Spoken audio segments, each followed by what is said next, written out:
What kind of diplomacy, JD, you are speaking about? What do you mean?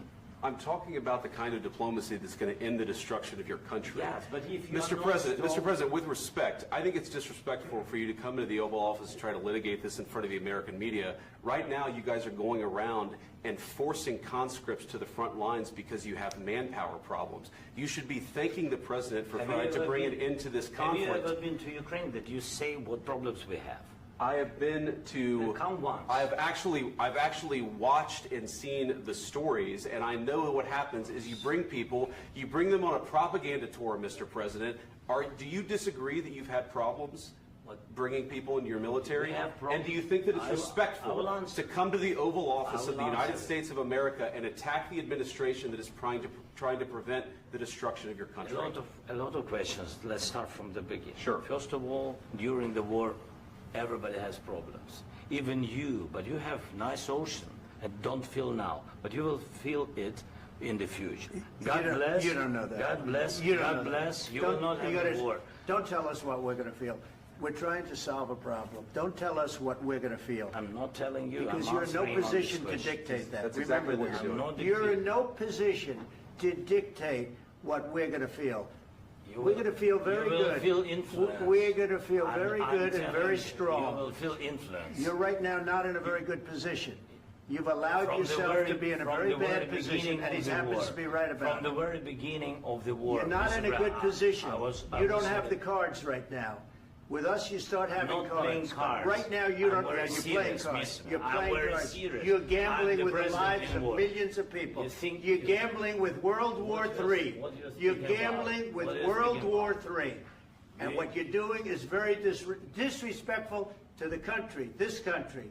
That's back to you. Far more than a lot of people said they should have. Have you said thank you once? This a lot entire of meeting? times. No, in this Even entire today, meeting, have you said thank even you? today. You went to Pennsylvania and campaigned for the opposition in October. Offer some words of appreciation for the United States of America and the president who's trying to save your country.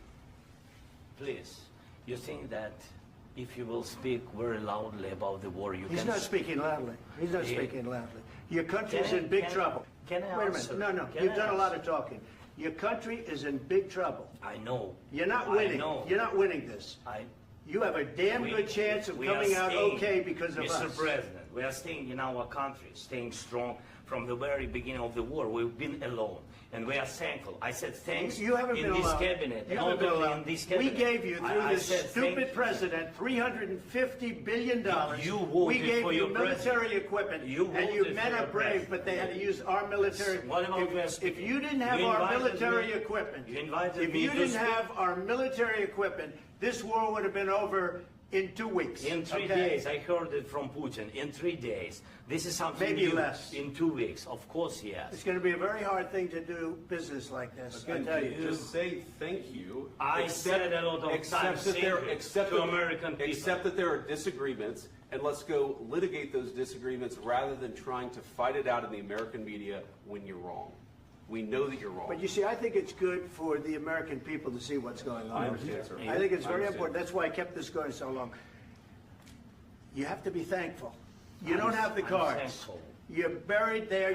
Your people are dying. You're running low on soldiers. Listen, you're running low on soldiers. It would be a damn good thing. And then you tell us, I don't want a ceasefire. I don't want a ceasefire. I want to go, and I want this. Look, if you could get a ceasefire right now, I tell you, you take it so the bullets stop flying and your men stop getting killed. Of course, we want to stop the war. But you're saying you don't want I said to you, I want a ceasefire. With guarantees. Because you'll get a ceasefire faster than an agreement. Ask our people about ceasefire, what they think. That wasn't with me. For you that wasn't me. That was with a guy named Biden, who was not a smart person. That was with Obama. It was your president. Excuse me. That was with Obama, who gave you sheets, and I gave you javelins. Yes. I gave you the javelins to take out all those tanks. Obama gave you sheets. In fact, the statement is, Obama gave sheets and Trump gave javelins. You got to be more thankful, because let me tell you, you don't have the cards. With us, you have the cards. But without us, you don't have any cards. One more question to Mr. Vice